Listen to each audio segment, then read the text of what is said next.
You stupid, clumsy bitch. The champagne poured down Maria's face, dripping from her chin onto her white uniform as it spreads across her chest. Emily's hands froze. She stopped wiping the glass she'd been cleaning. Her entire body went stiff behind the bar. She watched her friend stand there, trembling, head bowed, taking it. Just taking it. Maria's shoulders shook, but she didn't move, didn't fight back, didn't even look up at the man who just humiliated her in front of the entire Friday night crowd. Table 7. Always table 7. Emily had been in this city for exactly 9 days.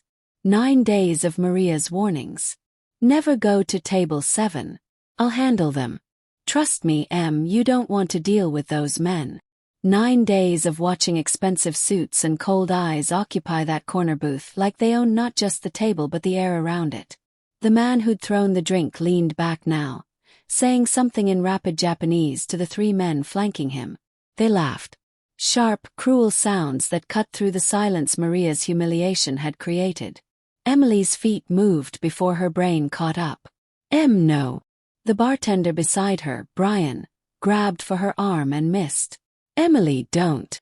But Emily was already crossing the floor, her heart slamming against her ribs, that familiar heat flooding through her veins. The same heat that got her fired from her last 2 jobs. The same heat that made her father say she'd never learn to pick her battles. The same heat that burned away every ounce of self-preservation when she watched someone get hurt.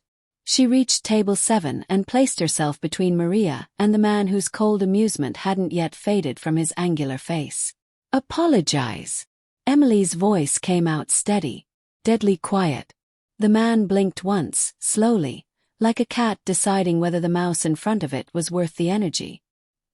He was younger than she'd expected, maybe early 30s, with sharp cheekbones and darker eyes that reflected the dim restaurant lighting. His suit probably cost more than her monthly rent, and he wore it like armor. His men shifted in their seats. One of them reached inside his jacket.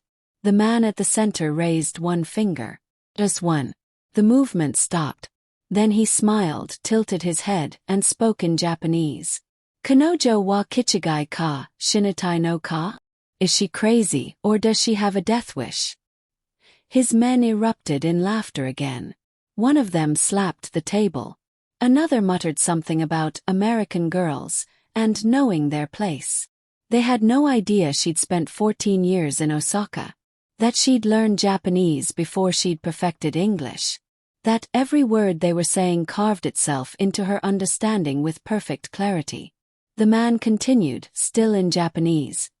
His tone conversational as he addressed his companions. She's either incredibly brave or incredibly stupid. Look at her, shaking with that righteous anger.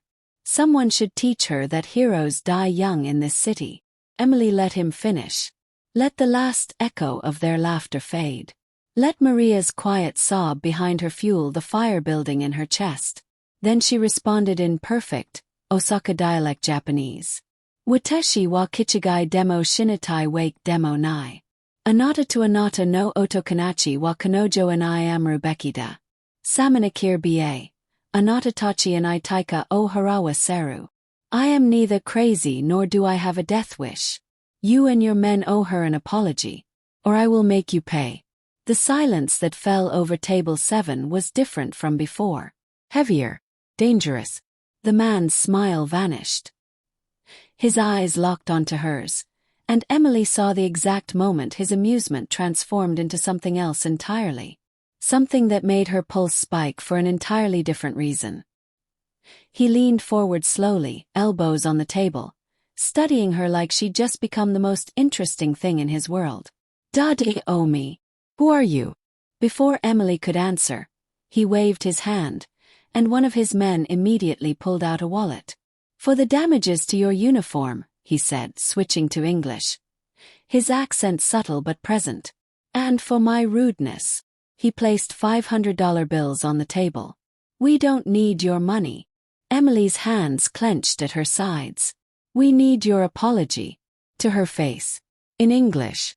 So she understands that you understand what you did. One of the men started to rise. His face flushed with anger, but the man at the center stood first, buttoning his suit jacket with deliberate precision. He was taller than Emily expected, at least 6 feet, and when he moved around the table, his men parted like water. He stopped in front of Maria, who finally looked up, her eyes wide and terrified. He bowed. Not a casual nod, but a full, formal bow that made his men go completely still. "I apologize for my disrespect," he said in English, his voice stripped of its earlier cruelty. "It was beneath me, and you did not deserve it." Maria nodded frantically, unable to form words. The man straightened and turned to Emily. Up close, she could see a thin scar running along his jawline and smell something expensive and cedar-like on him. "You studied in Osaka." It wasn't a question. "Lived there. 14 years. Your accent is perfect." He paused, and something flickered across his face. "Respect maybe. Or challenge. I am Kenji Matsuda, and you have either made the best or worst decision of your life tonight." He walked past her, his men falling in line behind him, and Emily's knees finally threatened to give out. Maria grabbed her arm. "Do you have any idea what you just did? Do you know who that is?" Emily watched Kenji Matsuda's back disappear through the restaurant doors. "No," she admitted, her voice barely a whisper. "Should I?" Brian appeared at her elbow, his face pale. "That's Kenji Matsuda. His family controls half the underground operations on the West Coast.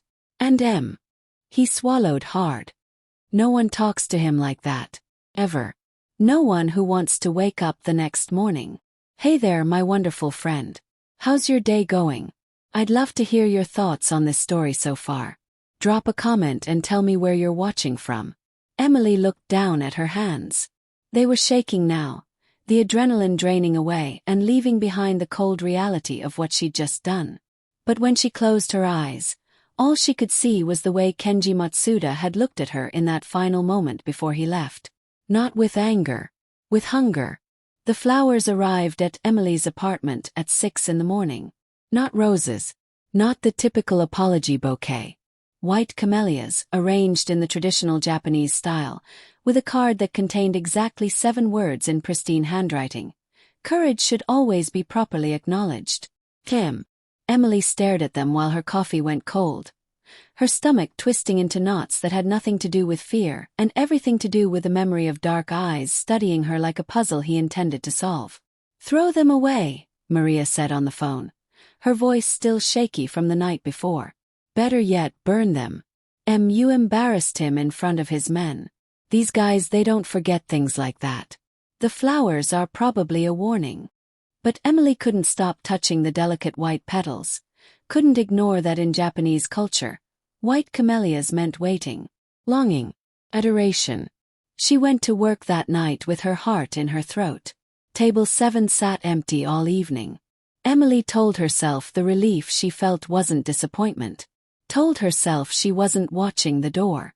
Told herself the nervous energy crackling under her skin was just residual adrenaline.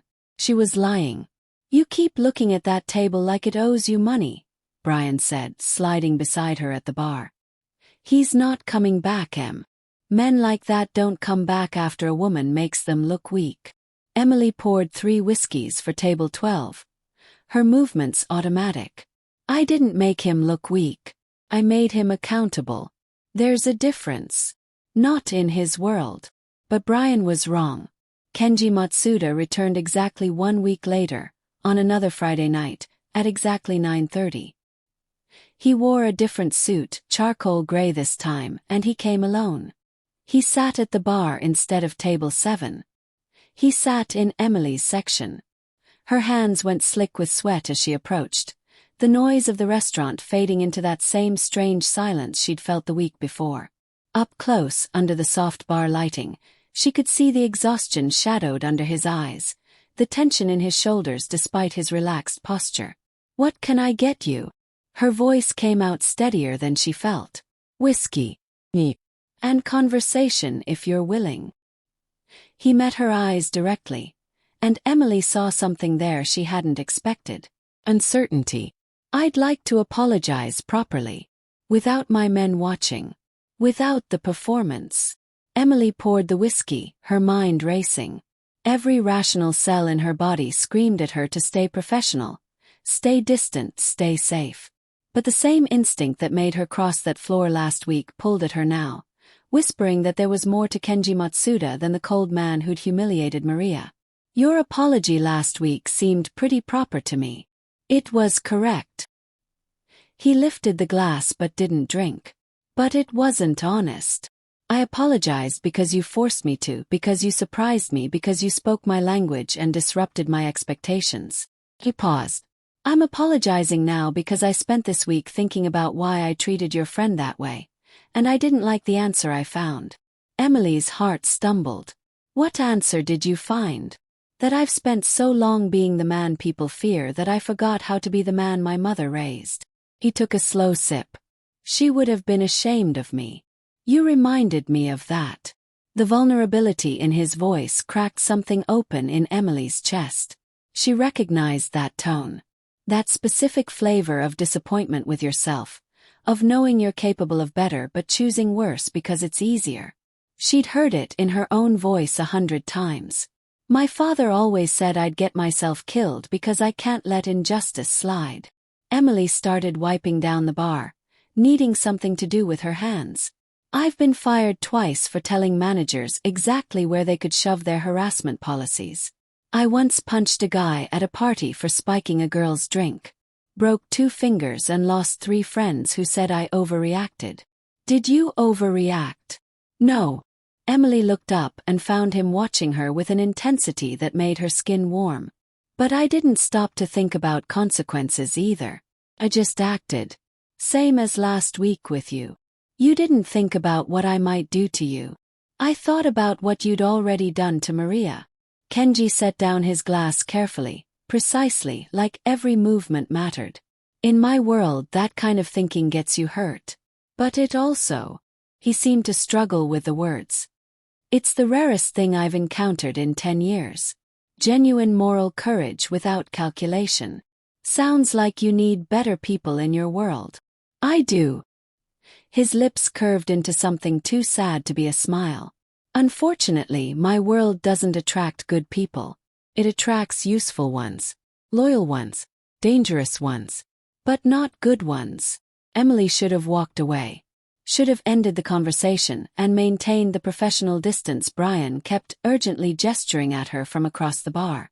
But Kenji's loneliness hung in the air between them, tangible as smoke, and Emily had never been good at ignoring suffering, even when common sense demanded it.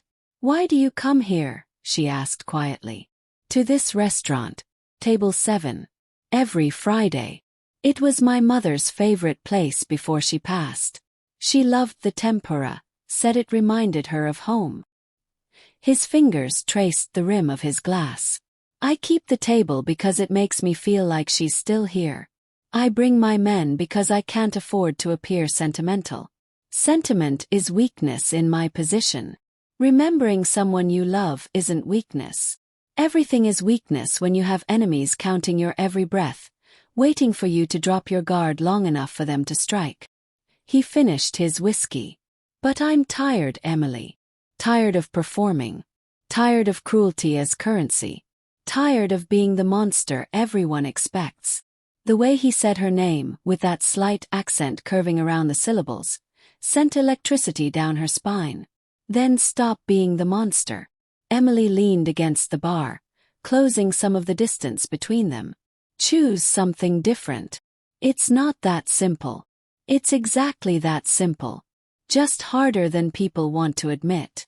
Kenji laughed, a real laugh that transformed his entire face, erasing years of hardness and revealing someone younger, lighter, devastatingly attractive.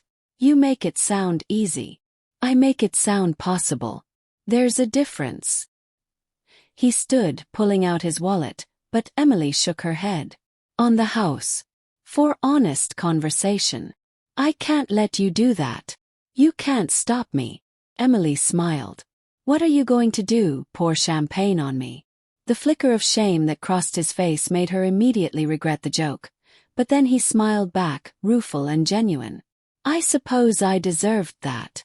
He buttoned his jacket. Will you be here next Friday? I work every Friday. Good. He held her gaze for a long moment. Then I'll see you next Friday. Same time. And Emily, the camellias meant what I intended them to mean. I hope you understood. He left before she could respond, and Emily stood frozen behind the bar. Her heart thundering so hard she thought it might crack her ribs. Maria appeared at her elbow 2 seconds later. Please tell me you didn't just flirt with Kenji Matsuda. I didn't flirt. We talked. You smiled at him. He smiled at you. That's basically a marriage proposal in his world. Maria grabbed her shoulders. Listen to me. I know he's gorgeous. I know he seemed different tonight. But men like him don't change. They can't. Their world won't let them. Emily thought about the exhaustion in Kenji's eyes, the genuine remorse in his voice, the way he'd talked about his mother like the loss still bled. Maybe he just needs someone to believe he can. And you think that someone is you? A bartender he met a week ago who insulted him in Japanese. Emily didn't have an answer for that. Didn't have words for the magnetic pull she'd felt sitting across from him.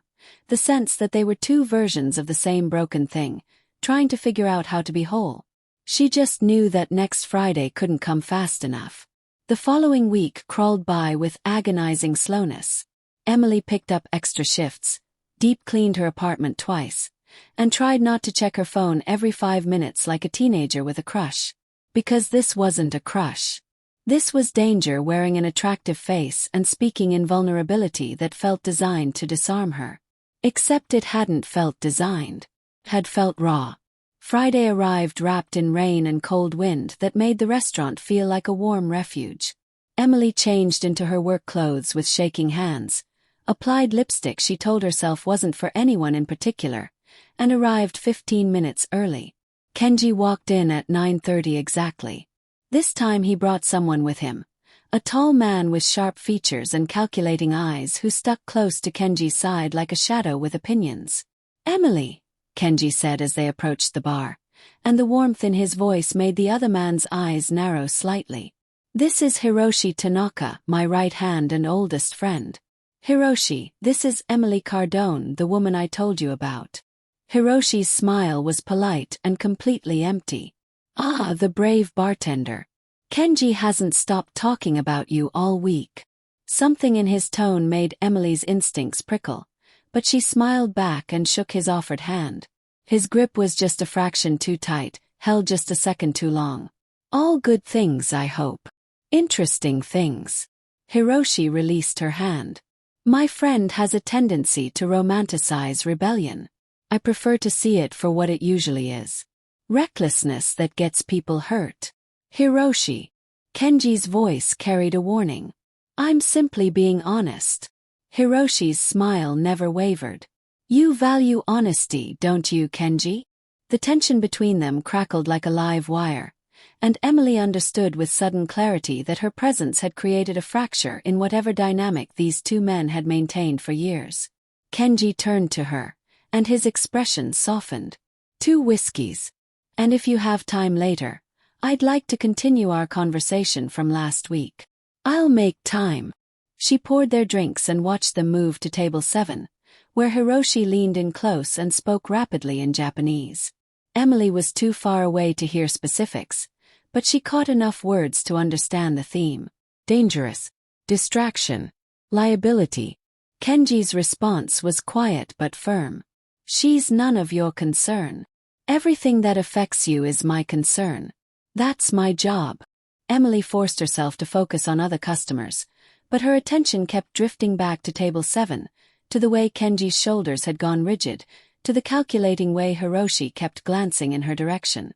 At 11, Hiroshi left, and Kenji returned to the bar alone. I'm sorry about him, Kenji said quietly. He's protective. Too protective sometimes. He thinks I'm going to hurt you. He thinks everyone is going to hurt me.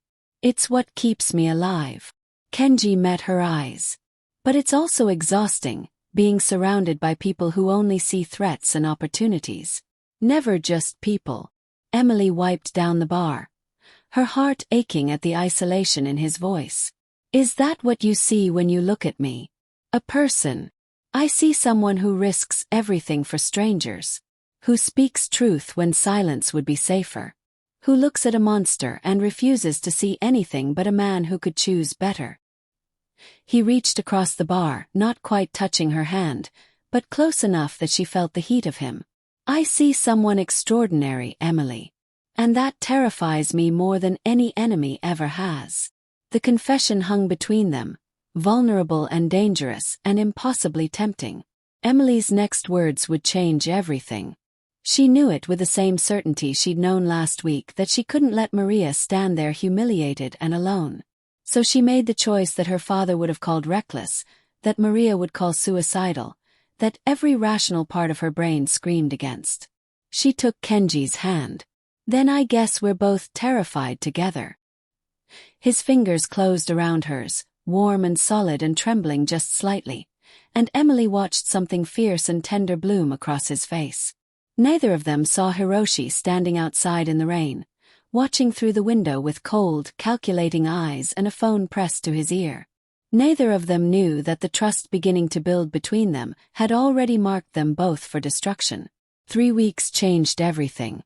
3 weeks of Kenji appearing at the bar every night Emily worked, sometimes alone, sometimes with Hiroshi watching from a distance like a disapproving parent. 3 weeks of conversations that started about everything and nothing and always ended somewhere deeper, more vulnerable, more real than Emily had experienced with anyone. 3 weeks of falling, and Emily had stopped trying to catch herself. Tell me something you've never told anyone, Kenji said on a quiet Tuesday night, the restaurant nearly empty except for a couple in the corner celebrating an anniversary. Emily dried a wine glass, considering. They'd graduated from surface stories to the kind of confessions you only share at 2 in the morning when your guard is down and your heart is open. She knew about his mother's death from cancer 5 years ago, about the brother who dragged him into the family business before dying in a territory dispute, about the guilt that ate at him for choices made in grief and anger. He knew about her mother walking out when she was 7, about the parade of her father's girlfriends who treated her like an inconvenience, about moving to Osaka with an ex-boyfriend who'd promised her the world and delivered betrayal. But this felt different, more exposed. I don't think I know how to let people love me, Emily said quietly. I can fight for them, defend them, care about them. But when they try to get close, really close, I find reasons to push them away before they can leave first. Kenji's expression softened with recognition. You're describing my entire adult life. Then we're both pretty broken, aren't we? Or maybe we're broken in compatible ways. He reached across the bar, no longer hesitant about touching her, and tucked a strand of hair behind her ear. The gesture was so tender that Emily's throat tightened. Maybe we could try not pushing. Just this once. Just with each other. That's terrifying. Most worthwhile things are. Emily leaned into his touch without thinking, and when his thumb brushed across her cheekbone, she let herself imagine what it would be like to stop fighting this pull between them. To stop cataloging all the reasons this was dangerous and impossible and destined to end badly. Come somewhere with me tomorrow, Kenji said suddenly. Not here. Somewhere I can talk to you without work between us. Somewhere we can just be two people without roles to play. Every warning bell in Emily's head went off at once. Meeting him outside the restaurant crossed a line they'd been carefully dancing around for weeks. The bar felt safe, neutral territory.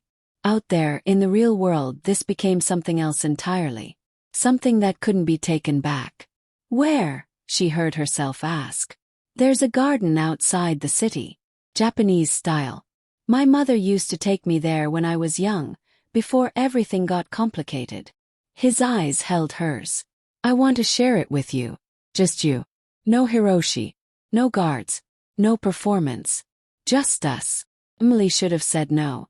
Should have recognized this for the point of no return it was. Instead she said, "What time?" The smile that broke across Kenji's face was worth every consequence that would follow. The garden sat nestled in the hills 40 minutes outside the city. hidden behind old growth trees and a gate that looked like it belonged to another century. Kenji picked Emily up in a car that was nice but not ostentatious, wearing jeans and a simple black sweater that made him look younger, more approachable. More like someone she could actually have. "I was half convinced you wouldn't come," he admitted as they drove. His hands relaxed on the steering wheel. "I was half convinced I'd talk myself out of it." Emily watched the city give way to forest. "Maria thinks I've lost my mind. Hiroshi thinks the same about me."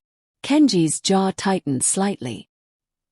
"He's been lecturing me for weeks about appropriate boundaries and dangerous attachments. Is that what I am? A dangerous attachment?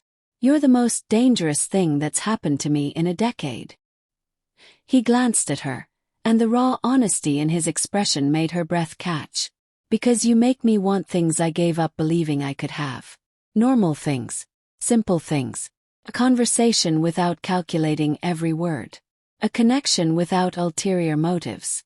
Someone who sees me, really sees me, and doesn't run." Emily's heart hammered against her ribs. "I'm not running. I know. That's what scares me." The garden was empty when they arrived, the late autumn afternoon painting everything in gold and amber. Stone paths wound between carefully manicured trees and a koi pond so still it reflected the sky like glass. Kenji led her to a bench overlooking the water, and for a long moment, they just sat in comfortable silence. "My mother used to say that gardens were proof that beautiful things could grow even in controlled environments," Kenji said finally. "She was trying to convince herself that I could grow up good despite the family I was born into. Did it work? I don't know. Some days I think I'm exactly what she hoped I wouldn't become. Other days I think there's still something in me worth saving." He turned to face her fully. "And then you walked into my life and made me believe that maybe it's not too late to choose differently." Emily's chest tightened. "Kenji, I can't be your salvation. That's too much pressure for anyone. I'm not asking you to save me. I'm asking you to believe I can save myself." He took her hand, threading their fingers together. "But I need you to understand something. If we do this, if we cross this line, my world is going to notice. Hiroshi already has. And when people in my world notice weakness, they exploit it. You think I'm your weakness. I think you're the first thing in 10 years I couldn't stand to lose. Which makes you the most effective weapon anyone could use against me." The confession should have terrified her.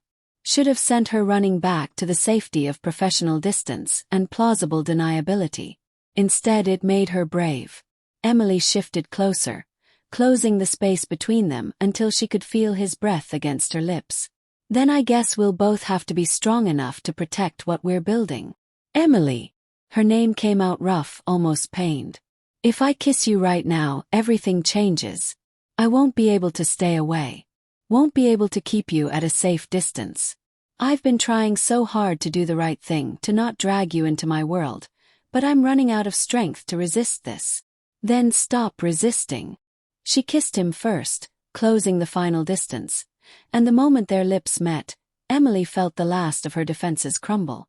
Kenji's hand came up to cup her face with a gentleness that contradicted everything she knew about him, and when he deepened the kiss, it tasted like surrender and promise and the terrifying exhilaration of jumping without knowing if there was ground below. When they finally broke apart, both breathing hard, Kenji rested his forehead against hers. "No going back now," he whispered. "I don't want to go back." They stayed in the garden until the sun began to set, talking and kissing and mapping the geography of each other's histories. Emily learned that Kenji played piano, that he'd wanted to be an architect before his brother's death, that he still visited his mother's grave every Sunday without fail. Kenji learned that Emily had a younger half-sister she'd lost contact with, that she'd once dreamed of opening her own restaurant, that she sang when she thought no one was listening.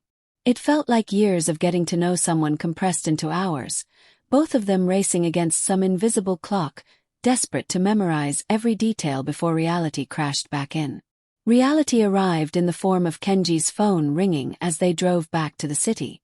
Emily watched his expression shift from relaxed to concerned to carefully blank as he listened to whoever was on the other end. He spoke in rapid Japanese, his tone clipped and commanding, and Emily caught enough to understand something had gone wrong. Business. Territory. Immediate attention required. When he hung up, the man from the garden had been replaced by the one from table 7, all hard edges and controlled power. I have to handle something. His voice was tight. I'll drop you home, but Emily, I need you to listen carefully. For the next few days, be aware of your surroundings. Don't go anywhere alone late at night. If anyone approaches you asking about me, you don't know anything beyond serving me drinks at the restaurant. Understand? Fear spiked through her.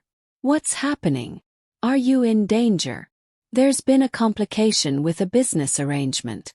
Nothing you need to worry about, but people might try to gather information about me, and you've been seen with me enough that they might consider you a source. He pulled up outside her apartment and turned to her, his expression fierce. I will not let anyone hurt you because of me. I'll have someone watching your building discreetly. You won't see them, but they'll be there. Kenji, you're scaring me. Good. You should be scared. This is why I tried to stay away. He pulled her close, kissing her hard and desperate. But it's too late now. You're in my life, which means you're under my protection.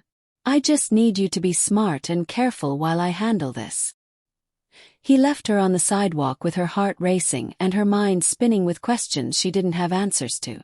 Maria was waiting inside Emily's apartment, having used the spare key Emily had given her weeks ago. One look at Emily's face and she knew. You slept with him. I didn't.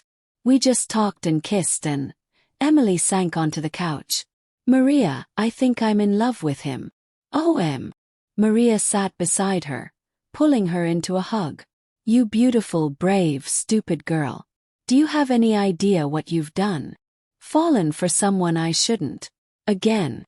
Fallen for someone who lives in a world where love is a liability and you just became his biggest vulnerability.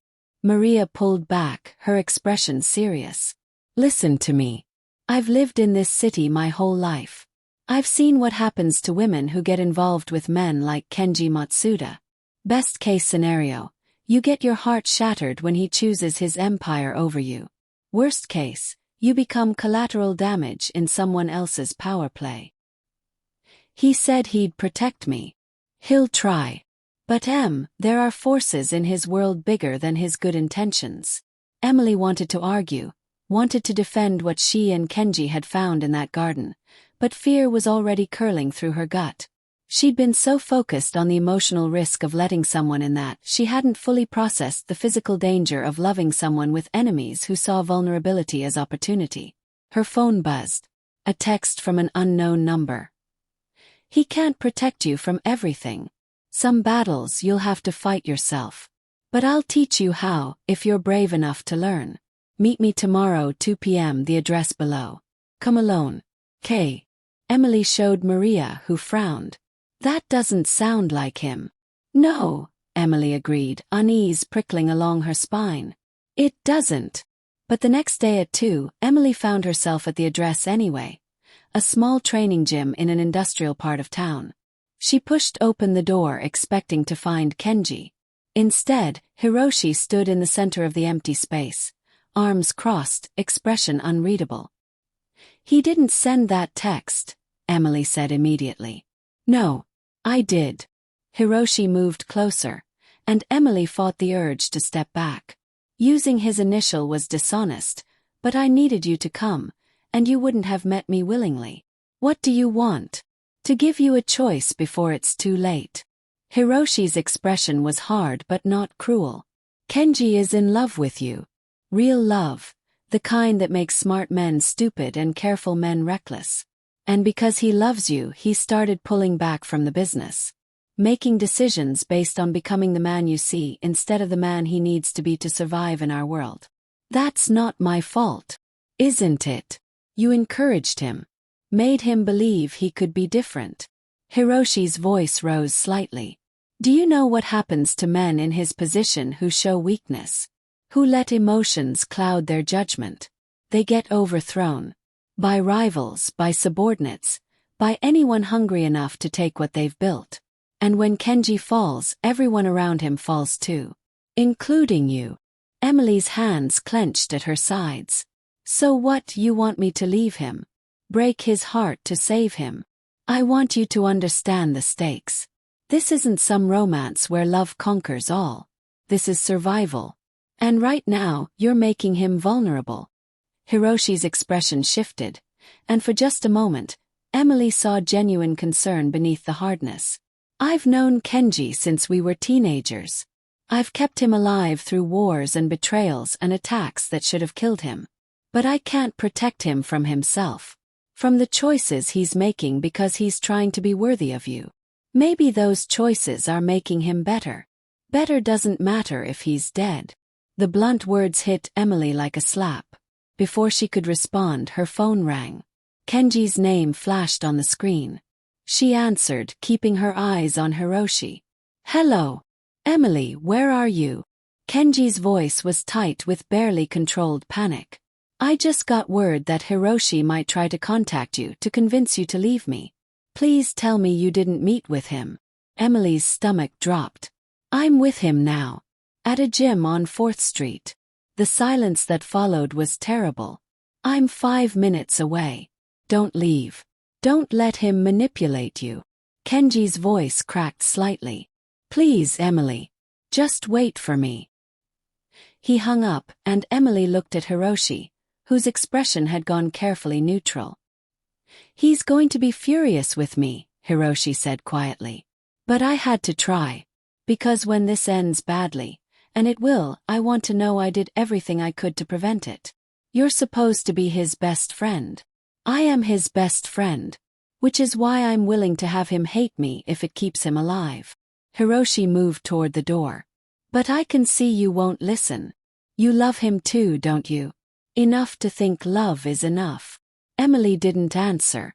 Couldn't, because the truth was she didn't know if love was enough.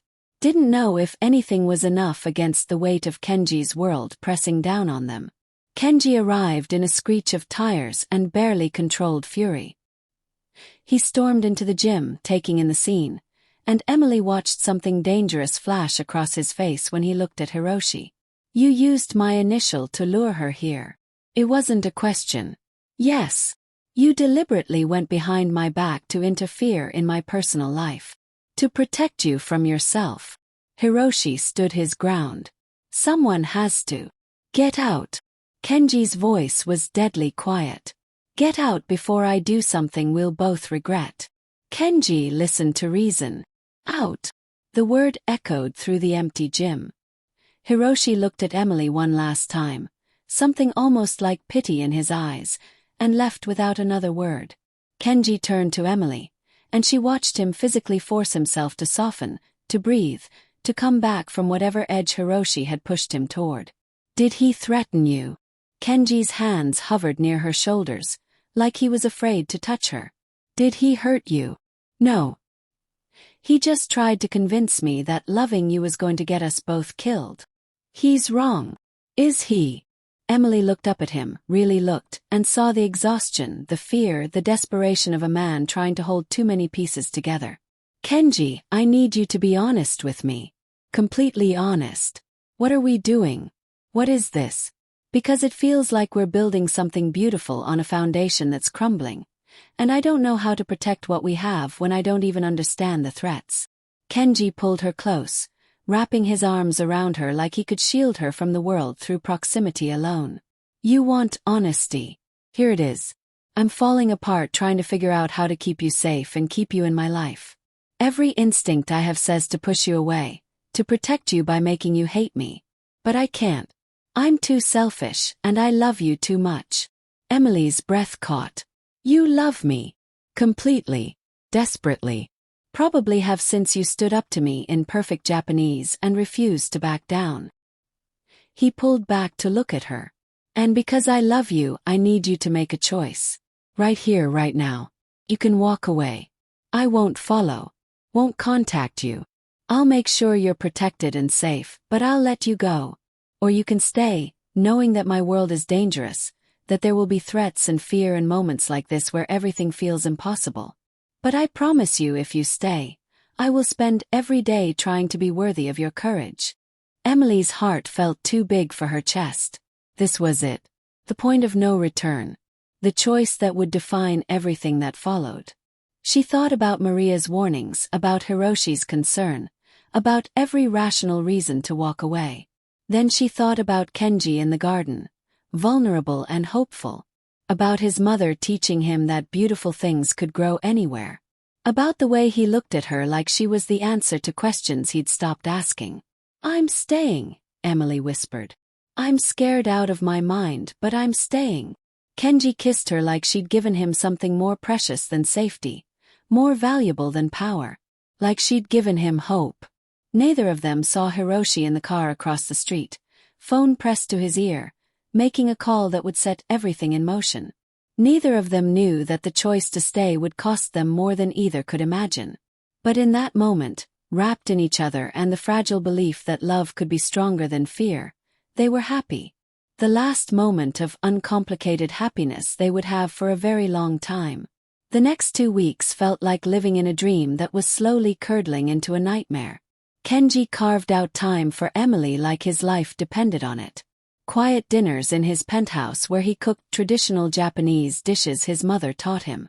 Late-night phone calls that lasted until dawn.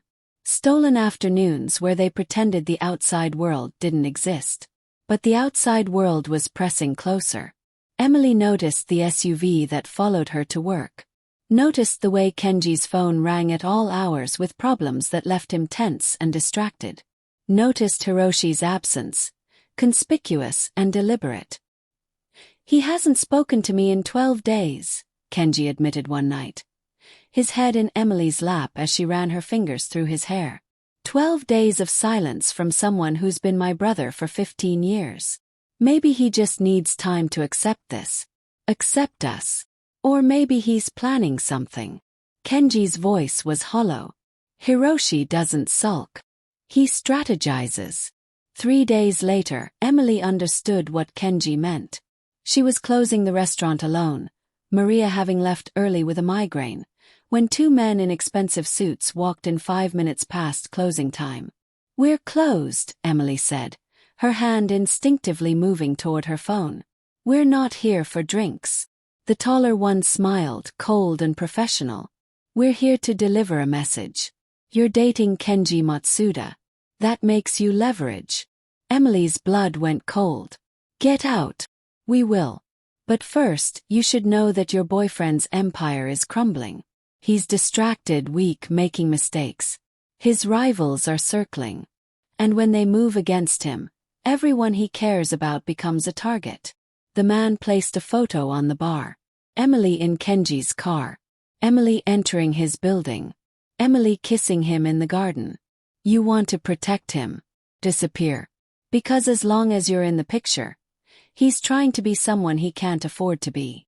They left before Emily could respond, and she stood there shaking, staring at the photos that proved how exposed they really were. She called Kenji immediately. They're trying to scare you, he said, but she could hear the fury and fear in his voice. I'm sending someone to pick you up. Pack a bag. You're staying with me until I handle this. Handle what? Kenji, what's happening? There's been a challenge to my territory.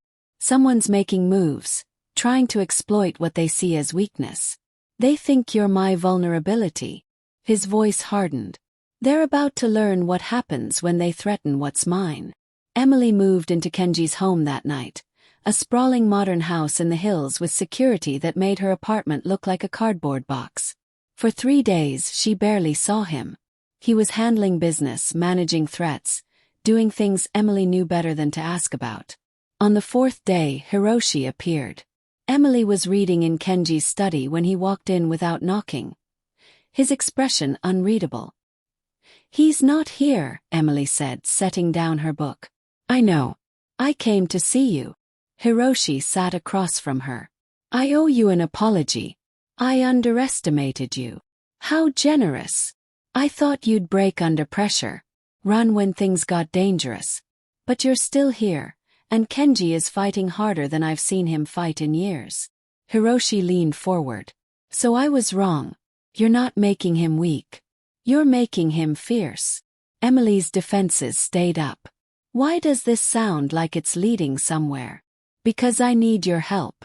There's a gathering tomorrow night. Kenji's rivals, allies, everyone in our world with power and influence. It's tradition, neutral ground, a show of strength and unity. Kenji needs to attend, and he needs to appear unshakable. Hiroshi met her eyes. He wants to bring you, introduce you formally, claim you publicly as his. That sounds dangerous. It is. But it's also smart. Right now, you're a secret they can use against him. Make you public, make you protected under his name, and you become untouchable. An attack on you becomes an attack on him, and no one's ready for that war yet. Emily's stomach twisted. And you're okay with this? You wanted me gone 2 weeks ago. 2 weeks ago, I thought I could save him from himself. Now I realize the only way to save him is to help him protect what he loves. Hiroshi stood. So yes, I'm okay with this. More than that, I'm asking you to trust me. One more time. Because tomorrow night, everyone will be watching, and Kenji needs us both strong beside him. Something in his tone made Emily's instincts scream, but she couldn't identify why. Hiroshi seemed genuine, seemed like he was finally accepting her place in Kenji's life. She wanted to believe it so badly that she ignored the warning bells. Okay, Emily said. I'll do it. Hiroshi smiled, and it almost reached his eyes. Good. I'll have someone bring you something appropriate to wear. Tomorrow night changes everything. He left, and Emily sat in the silence, wondering why victory felt so much like walking into a trap. Kenji came home late that night, exhausted and bloodied from a split lip he wouldn't explain. Emily cleaned it without asking questions, and he pulled her close with desperate gratitude. Hiroshi says he talked to you about tomorrow night, Kenji said against her hair.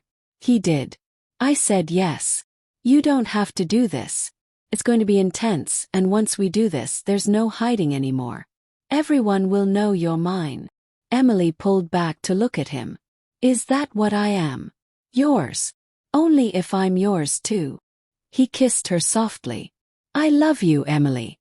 Tomorrow night, I want the whole world to know it. Then let's show them. But as Emily fell asleep in Kenji's arms, she couldn't shake the feeling that they were missing something crucial. That the pieces on the board were moving in patterns they couldn't see. That Hiroshi's sudden cooperation was a door opening onto something darker than either of them imagined. The dress Hiroshi sent was perfect. Elegant black silk that made Emily feel like she belonged in Kenji's world, like she could stand beside him and not look like an imposter playing dress up. She should have known perfect was a warning sign. Kenji looked devastating in his suit, and the way his eyes darkened when he saw her made Emily's breath catch. You're beautiful, he whispered, kissing her temple. Are you ready? Emily nodded, ignoring the anxiety coiling in her stomach. Ready. The gathering was held in a private estate that screamed old money and older power. Men in expensive suits and women dripping in jewelry moved through rooms that felt more like museums. Emily stayed close to Kenji, feeling dozens of eyes track their every movement. Hiroshi appeared at Kenji's elbow, smooth and professional. Everyone's waiting in the main hall. Are you ready to make the announcement? Kenji squeezed Emily's hand. Let's do this. They walked into a room full of people whose faces Emily didn't recognize but whose danger she could feel like electricity in the air. Kenji led her to the center, and the crowd fell silent. Thank you all for coming, Kenji began, his voice carrying authority. I've called this gathering to introduce someone important to me. Emily Cardone. Under my protection, under my name, untouchable by the laws that govern us all. Murmurs rippled through the crowd. Emily felt exposed, vulnerable, but Kenji's hand in hers kept her grounded. Then Hiroshi stepped forward, and everything shattered. I'm afraid I can't let you do that, my friend. Hiroshi's voice was loud enough for everyone to hear. He pulled out his phone, tapping the screen, and suddenly Emily's voice filled the room. Her voice from weeks ago, talking to Maria. He's in the Mafia, Maria. I know it's dangerous, But maybe I can use this. Get close to him, learn about his operations, finally get the evidence the police need to shut down these organizations. Emily's blood turned to ice. That's not real. I never said that. Audio manipulation is remarkably easy these days. Hiroshi's smile was poisonous. But they don't know that. All they know is what they just heard. That Kenji Matsuda, in his weakness for a pretty face, brought an informant into his home, into his bed, into his secrets. The room erupted. Angry voices, accusations, the sound of guns being drawn. Kenji's face had gone white. Hiroshi, what have you done? What you forced me to do. Hiroshi's mask cracked, showing genuine pain beneath. You were going to throw everything away for her. Our empire, our brotherhood, everything we built. I gave you chances to walk away from this obsession, but you wouldn't listen. So I had to make you choose. The organization or her. You fabricated evidence. You're framing her. I'm saving you. Hiroshi's voice rose. Can't you see that? She made you weak. Made you human. And humans don't survive in our world. Kenji released Emily's hand and turned to the crowd. This is a lie. Manufactured by someone who thinks he knows better than me how to run my own life. Emily is innocent. Then prove it, someone called from the back. Let us question her. Properly. Emily understood what that meant. Saw it in the cold faces surrounding them. These people didn't question with words. No. Kenji's voice was steel. You touch her, you go through me. Then maybe we go through you. An older man stepped forward, authority radiating from him. You've been compromised, Matsuda. Best you're a fool. At worst you're a traitor. Either way you're done. Everything happened too fast. Kenji shoved Emily behind him as men moved forward. Gunshots cracked through the air. Emily screamed as Kenji went down, blood blooming across his shoulder. Stop! Hiroshi's voice cut through the chaos. No one kills him. We're not animals. He looked down at Kenji, and Emily saw tears in his eyes. But you're out. The organization votes you out, strips you of territory, protection, everything. You walk away alive, but you walk away with nothing. Kenji struggled to his knees. His hand pressed to his bleeding shoulder. His face twisted in agony that had nothing to do with the bullet. Hiroshi. Brother. Please. You stopped being my brother the day you chose her over everything we built. Hiroshi's voice broke. I'm sorry. But this is mercy. In 24 hours, leave this city and never come back. Take her with you. Start over somewhere far away. Because if you stay, they'll kill you both. He turned to the crowd. Does everyone accept this judgment? A chorus of agreement filled the room.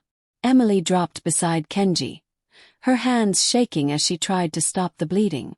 Around them, people filed out like they hadn't just destroyed a man's entire world in minutes. Hiroshi crouched down, meeting Kenji's eyes one last time. I'll make sure the transition is smooth. That your mother's grave is maintained. That the people who depended on you are taken care of. He stood, looking broken despite his victory. Goodbye, Kenji. I hope someday you understand I did this because I love you. Then they were alone in the massive room. Kenji bleeding and Emily crying. Everything they'd built reduced to ash and the bitter taste of betrayal. I'm so sorry, Emily sobbed. This is my fault. If I'd never. Don't. Kenji's voice was hollow. This was always going to happen. Hiroshi couldn't accept that I wanted something different. Something more than power and fear. He looked at her with eyes full of devastation. But Emily, I lost everything. My position, my family, my purpose. Everything I've been since I was 20 years old. I don't know who I am without it. Emily held him as he bled, as he broke, as the weight of what Hiroshi had taken from him crushed down on them both. Outside, Hiroshi sat in his car and wept for the friendship he'd destroyed to save the empire. Inside, Kenji and Emily faced the terrifying truth that love hadn't conquered anything. It had just given them something new to lose. They left the city in Kenji's car with nothing but the clothes on their backs and a first aid kit Emily found in the trunk. Kenji's shoulder had stopped bleeding, but infection was a real threat, and he refused to go to a hospital where questions would be asked. Emily drove them to a motel 3 hours away, the kind of place that took cash and didn't care about names. She cleaned and bandaged Kenji's wound in a bathroom that smelled like mildew and broken dreams while he sat silent, staring at nothing. "You should eat something," Emily said, but he didn't respond. Hadn't spoken more than 3 words since they left. She ordered food neither of them touched and lay beside him on the sagging mattress, listening to him breathe in the darkness. On the second day, reality set in. "We have no money," Emily said, checking her nearly empty bank account on her phone. "I have maybe $800. You." Everything I had was tied to the organization. Bank accounts, properties, investments. All of it controlled by the family structure. Kenji's voice was flat, emotionless. "Hiroshi will have frozen my access by now. We have what's in my wallet. Maybe $2,000 cash. Less than $3,000 between them and homelessness." Emily felt panic rising but pushed it down. One of them had to stay functional, and Kenji looked like a man who'd had his soul surgically removed. "Okay. Can get a job. Bartending, waiting tables, anything. We'll figure this out. Why are you still here?" Kenji finally looked at her, and the emptiness in his eyes was worse than anger would have been. "You should leave, Emily. Go back to the city, back to your life. Tell everyone I forced you, that you were a victim. Hiroshi will believe it. He'll protect you. I'm not leaving you. There's nothing left to stay for. Nobody now. No power, no purpose, no future. Just a man who threw away an empire for a woman he's going to drag down with him." The words hit like a slap. "Is that what you think? That I only wanted you for what you had? I think you wanted the man I was trying to become. But Emily, I don't know how to be that man without the resources to back it up. I don't know how to be anything except what I was." His voice cracked. "Hiroshi was right. I'm not built for normal. I'm broken in ways that don't heal." Emily's throat tightened with tears she refused to shed. "So what, you're giving up? Just going to sit here and feel sorry for yourself while the world moves on? What else is there? There's us. There's figuring out who you are when everything else is stripped away. There's building something new." She grabbed his face, forcing him to look at her. "You told me once that your mother believed beautiful things could grow anywhere. Prove it. Prove that you're more than the empire Hiroshi stole from you." "I can't." "Then I'll do it for both of us until you remember how." She left him there and walked to the motel office, asking about jobs. The manager needed someone to clean rooms. Minimum wage under the table. Emily took it without hesitation. For 5 days, she scrubbed toilets and changed sheets while Kenji barely moved from the bed. She brought him food, changed his bandages, and pretended not to notice when he cried in the shower. On the 6th day she broke. "I can't do this alone," Emily whispered into the darkness after another silent dinner. "I'm trying so hard to be strong enough for both of us, but Kenji, I'm drowning too. I lost my job, my apartment, my best friend. I'm terrified and exhausted, and I need you to fight. Please. I need you to give me a reason to believe we can survive this." Silence stretched between them. Emily thought he'd fallen asleep or was ignoring her. Then his hand found hers in the dark. "I'm sorry." His voice was hoarse from disuse. "You've been carrying everything while I fell apart. That's not fair to you." "I don't care about fair. I care about you." "Why?" The question sounded genuinely confused. "Why do you still care when I've given you nothing but pain?" Emily turned to face him, barely able to see his outline in the shadows. "Because in that garden you showed me who you really are. Someone kind and broken and trying so hard to be better. That person doesn't disappear just because everything else did. He's still in there under all this grief and fear. What if he's not enough? What if without the power and the resources, I'm just empty? Then we'll fill the empty together." She moved closer, resting her head on his chest. But you have to want to try. I can't want it for you. Kenji's arms came around her, tentative at first, then tighter. I don't know how to start over. Don't know who I am without the organization. Neither do I. We'll figure it out together. They lay there in the darkness of a cheap motel room, two people who'd lost everything, holding on to each other like lifelines. On the 7th day, Kenji got out of bed. He showered, shaved, ate the breakfast Emily brought him. Then he sat across from her at the tiny table and really looked at her for the first time since everything fell apart. Tell me what you need, he said quietly. I need you here. Present. Fighting with me instead of against yourself. Okay. He took a shaky breath. Okay. I can do that. It wasn't much. But it was a start. That afternoon, Kenji went to the motel office and came back with news. There's a restaurant 2 miles down the road. Japanese fusion place. Owner's old, needs kitchen help. I told him I trained in traditional Japanese cooking. He met Emily's eyes. It's minimum wage and dishwashing, but it's something. A purpose that's mine, not inherited or stolen. Emily felt tears of relief burn her eyes. That's perfect. It's humiliating. I used to control territories worth millions, and now I'm applying to wash dishes. It's honest work. There's no shame in that. Kenji nodded slowly, like he was trying to convince himself. My mother would have been proud. She always hated what I became. His voice softened. Maybe this is my chance to become what she wanted. Someone who builds instead of destroys.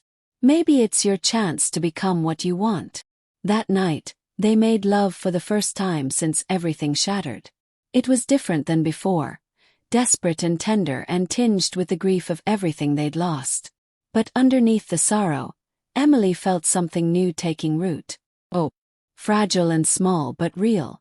Afterward, Kenji held her close and whispered, I'm scared I'll fail you. That I don't know how to be the man you need without the power to back it up. I don't need power. Just need you. The real you, not the performance. Emily kissed him softly. And Kenji, you're not alone in being scared. I'm terrified too. But we're terrified together, and that makes us stronger. I love you, he said, and this time it sounded less like confession and more like conviction. I'm going to find a way to build us a life. It won't be what I had before, but it'll be ours. Clean and honest and real. That's all I ever wanted. They fell asleep wrapped around each other. Two broken people choosing to heal together. Neither of them knew that 300 miles away, Hiroshi sat in Kenji's old office, staring at surveillance photos and realizing the mistake he'd made. Neither of them knew that the empire Hiroshi had sacrificed everything to save was already crumbling in Kenji's absence. Neither of them knew that within a week, Hiroshi would come looking for them with an apology that would change everything. But in that moment, in that cheap motel room, they had something more valuable than empires. They had each other, and the fragile, fierce determination to build something worth keeping. 3 weeks of normal felt like a lifetime. Kenji worked in the kitchen, coming home smelling like ginger and soy sauce instead of expensive cologne. Emily picked up shifts at a diner down the street. They lived in a tiny apartment above a laundromat, and every night they fell asleep to the sound of washing machines and each other's breathing. It wasn't the life either of them had planned, but it was theirs. Emily was walking home from her shift when the black car pulled up beside her. Her heart stopped, every instinct screaming danger, until the window rolled down and she saw Hiroshi's face. He looked terrible. Exhausted, haunted, nothing like the composed man who'd destroyed them. I need to talk to Kenji, Hiroshi said. Please. It's urgent. You have 30 seconds before I scream. The organization is falling apart. Without Kenji's leadership, the younger members are starting a war over territory. People are dying, Emily. Innocent people caught in crossfire. Hiroshi's voice cracked. I made a mistake. I thought I was saving the empire, but I just broke it. And now I need Kenji's help to stop the bleeding before this city tears itself apart. He's not coming back to that world. We built something new here. I'm not asking him to come back permanently. Just to help me broker peace before there's a massacre. 3 days, that's all I need. Then he can return to this life and I'll never bother you again. Hiroshi's eyes were desperate. Please. I know I don't deserve his help, but the people dying don't deserve this war. Emily's instincts screamed trap, but she saw genuine anguish in Hiroshi's face. I'll tell him you came. But the decision is his. She found Kenji in their apartment, cooking dinner in the cramped kitchen. When she told him about Hiroshi, she watched something complicated move across his face. He has some nerve asking for help after what he did, Kenji said, but his voice lacked conviction. You don't owe him anything. No, but I owe the people caught in this war. The shop owners, the families, the innocents who didn't ask to be collateral damage. Kenji set down the knife he'd been using. My mother used to say that power comes with responsibility. I walked away from the power, but the responsibility doesn't disappear just because I'm not there to see it. Kenji, this could be a trap. I know. But what if it's not? What if people are really dying because of the vacuum I left? He turned to face her fully. I'm not the same man who left that world. I won't go back to being him. But maybe I can use what I learned, who I was, to stop something terrible. Then walk away for good with a clean conscience. Emily's chest tightened with fear, but she recognized the look in his eyes. The same determination she'd seen when he apologized to Maria, when he chose to be better. 3 days, she said firmly. And I'm coming with you. Absolutely not. If this goes wrong, then we face it together. That's the deal, Kenji. I don't stay here wondering if you're alive while you walk back into danger alone. He pulled her close, pressing his forehead to hers. You're the bravest person I've ever met. And the most stubborn. You love me for it. I do. God help me, I do. They met Hiroshi the next morning at a neutral location, a park where families played, and the sunshine felt wrong for the conversation they were having. Thank you for coming, Hiroshi said, and the gratitude in his voice sounded genuine. I know I don't deserve.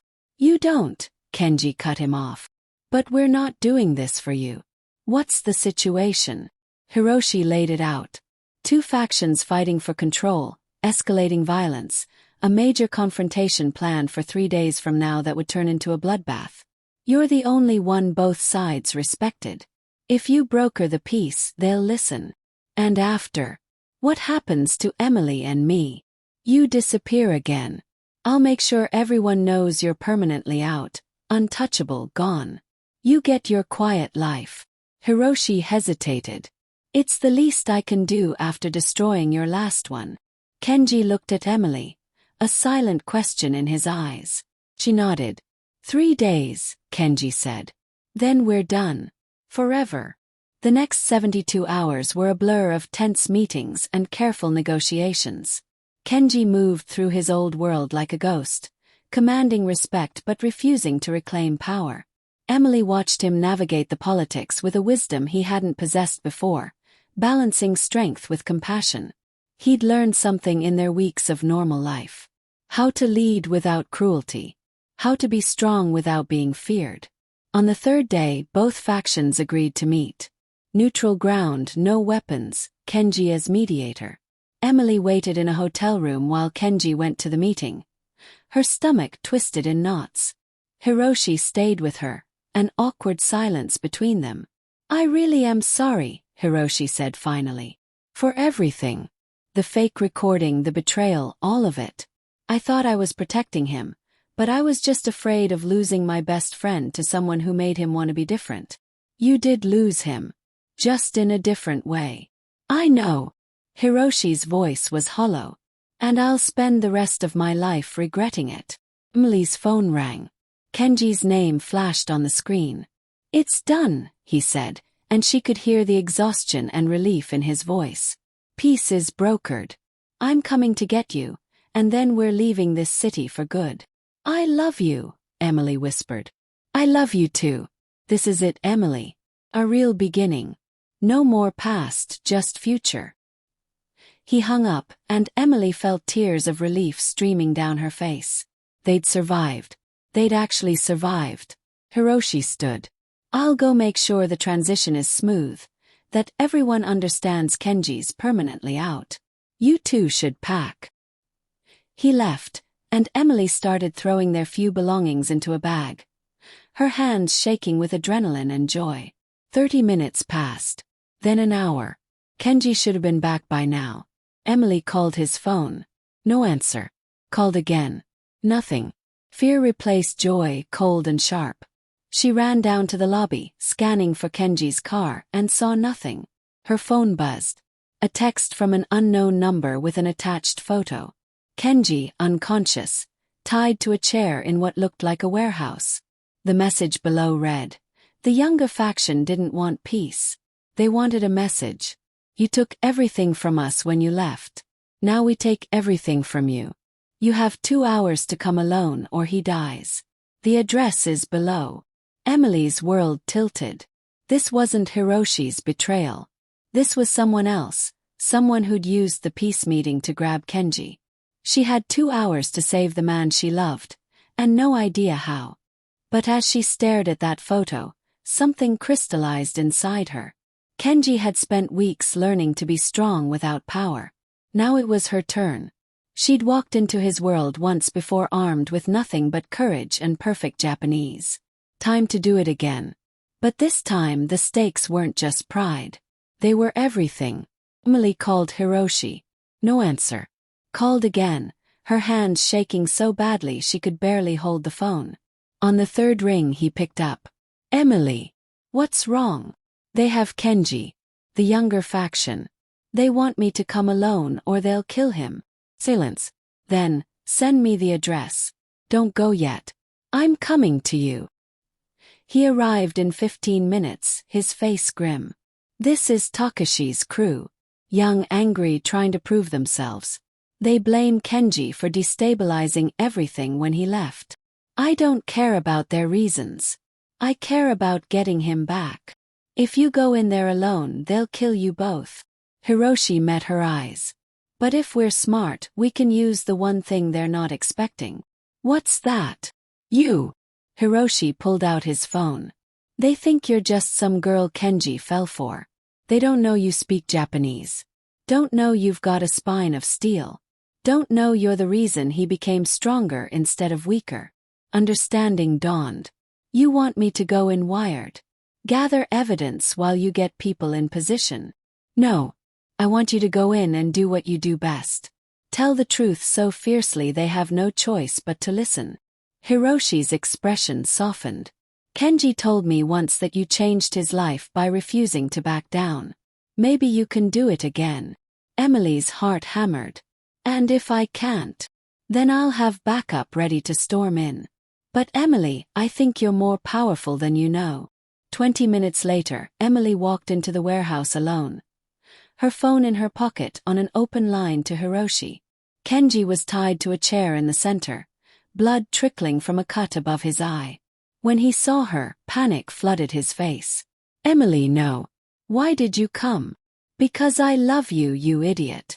She turned to face the 5 young men surrounding them. So let's get this over with. What do you want? The leader, Takashi, couldn't have been older than 25. We want him to pay for abandoning us. For choosing you over the family. He didn't abandon you.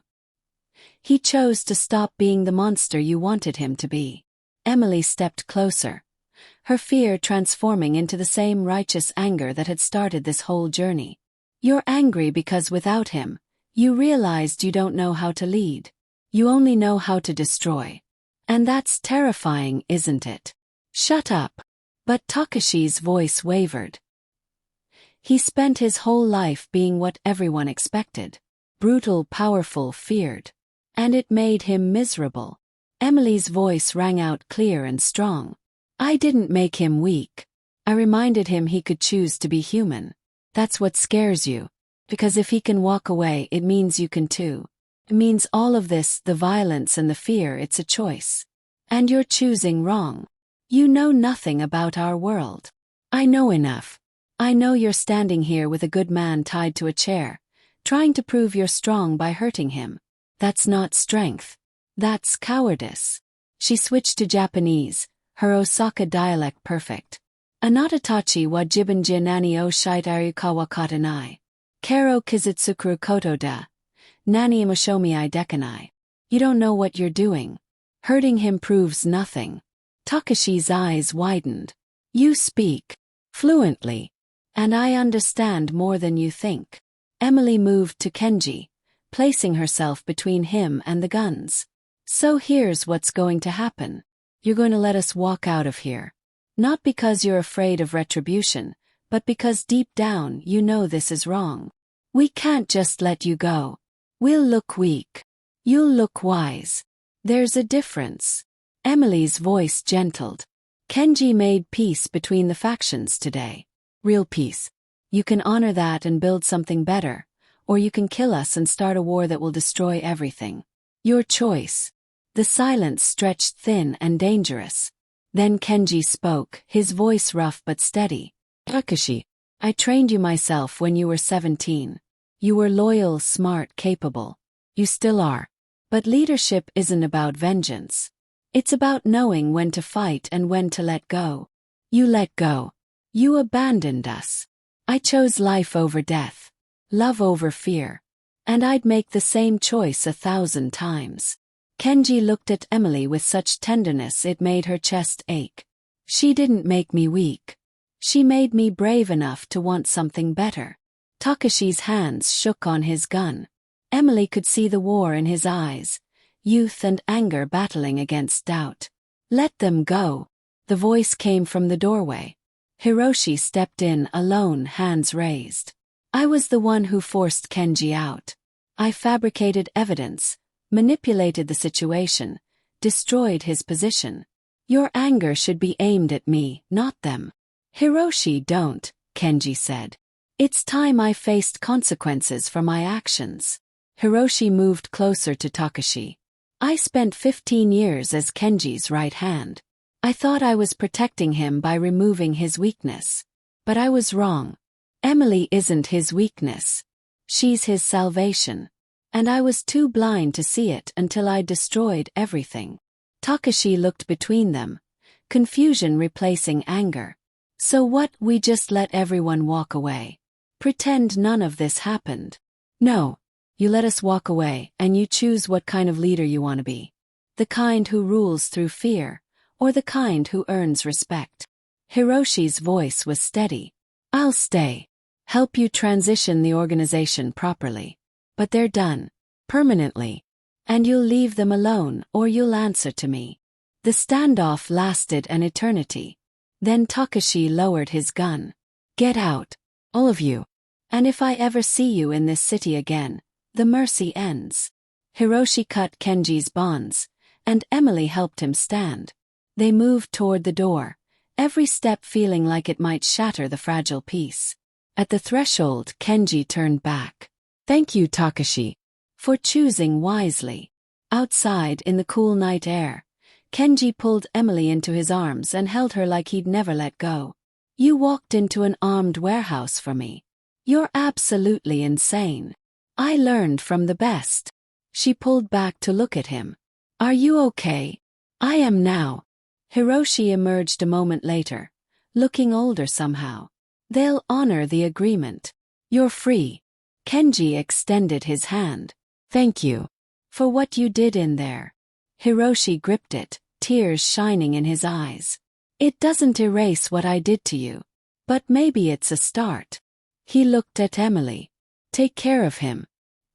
He's stronger with you than he ever was without you. I know, Emily said softly. And Hiroshi, maybe you can choose differently too. Be the leader who builds instead of destroys. Maybe. He stepped back. Goodbye, my friend. Be happy. Kenji nodded, unable to speak past the emotion in his throat. They walked to their car, climbed in, and drove away from that life forever. On the highway, with the city lights fading in the rearview mirror, Kenji took Emily's hand. Where do you want to go? Anywhere. Freewhere. As long as it's with you. I was thinking somewhere quiet. Maybe near the ocean. I could cook, you could tend bar at some little beachside restaurant. We could be boring and normal and happy. Emily smiled through her tears. That sounds perfect. They drove into the night, two people who'd lost everything and found something better in the wreckage. Love. Real, messy, fierce, transformative love. And for the first time in either of their lives, the future felt like a promise instead of a threat. 6 months later, Emily wiped down the bar of the small beachside restaurant, watching the sunset paint the ocean in shades of gold and pink. The place was modest, nothing fancy, but it was theirs. Well, they managed it. Close enough. Kenji emerged from the kitchen carrying 2 plates of perfectly prepared sushi. Table 3 is going to love this, he said, but instead of delivering it immediately, he set the plates down and pulled Emily close. Happy. Deliriously. She kissed him softly. I didn't know I could be this happy. He brushed a strand of hair from her face, the gesture so familiar now, so comfortable. Some days I still can't believe this is real. That we made it. We almost didn't.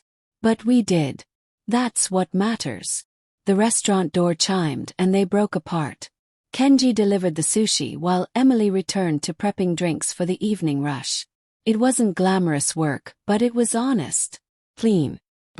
Later that night, after the last customer left and they'd finished cleaning, they walked along the beach barefoot, the sand cool beneath their feet. I talked to my half-sister today, Emily said suddenly. Found her on social media, sent a message. She actually responded. Kenji squeezed her hand. That's amazing. What did she say? That she'd been looking for me too. That she wants to meet. Emily's voice trembled with cautious hope. I'm terrified it'll go badly, but I have to try. You taught me that some things are worth the risk. I think family is one of them. They walked in comfortable silence, and Emily thought about how far they'd come. From that night at table 7 when she defended Maria, through the destruction and betrayal, to this quiet life that felt more valuable than any empire. Do you ever regret it? Emily asked. Giving up everything you had. Kenji stopped walking, turning to face her with the ocean as backdrop. I regret the pain it caused. The people who got hurt in the transition. But leaving that world. Choosing you, choosing this. He cupped her face in his hands. Best decision I ever made. That world was killing me slowly. You brought me back to life. You did the same for me. I was so used to fighting alone, pushing people away before they could hurt me. You taught me that letting someone in isn't weakness. We saved each other. Emily smiled. Yeah, I guess we did. Kenji dropped to one knee in the sand, and Emily's breath caught. He pulled out a simple silver band. Nothing extravagant, nothing flashy. I don't have the fortune I used to have. Can't give you diamonds or grand gestures. But I can give you every day for the rest of my life. Every morning, every sunset, every moment. Emily Cardone, will you marry me? Tears streamed down Emily's face as she pulled him up and kissed him fiercely. Yes. 1,000 times yes. He slipped the ring on her finger, and they held each other as the waves crashed around their ankles, two broken people who'd found wholeness in each other. A month later, they married on the same beach with just a handful of friends, including Maria who'd driven 8 hours to be there. I'm still mad you scared me half to death, Maria said, hugging Emily tight. But I've never seen you happier. I've never been happier. The ceremony was simple, the reception a dinner at their restaurant. As Emily danced with Kenji under string lights and stars, she thought about the night that started everything. Walking across that restaurant floor to defend her friend. Having no idea she was about to meet the man who'd change her life. What are you thinking about? Kenji murmured against her hair. Table 7. How angry I was. How scared you probably should have made me. You weren't scared for a second. You looked at me like I was just a man who needed to be told he was wrong. Kenji smiled. No one had looked at me like that in years. Like I was human, capable of being better. You were. You are. Because you believed it first. They swayed together, and Emily felt the weight of everything they'd survived, everything they'd lost and found. The scars remained. Kenji still had nightmares about Hiroshi's betrayal. Emily still startled at black cars that drove too slowly. But they were healing. Together, life settled into a peaceful rhythm.